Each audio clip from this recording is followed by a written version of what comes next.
Welcome to Chillin' 101. We hope this video helps. You start now by confirming the essentials.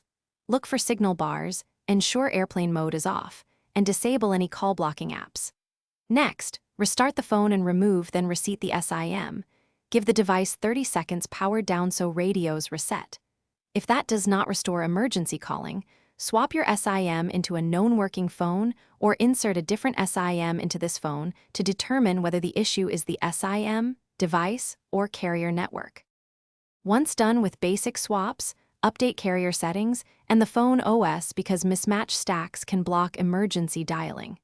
Then, check VO LTE/IMS and emergency number settings. Make sure preferred network type is appropriate for your area.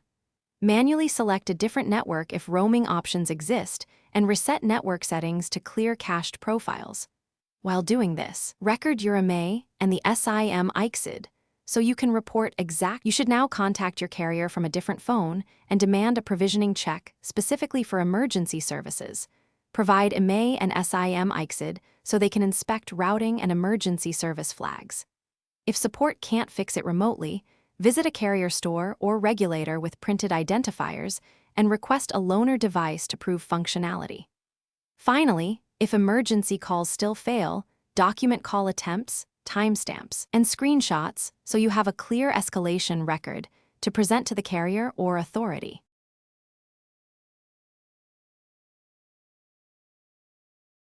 Thanks for watching. Consider subscribing if we helped you.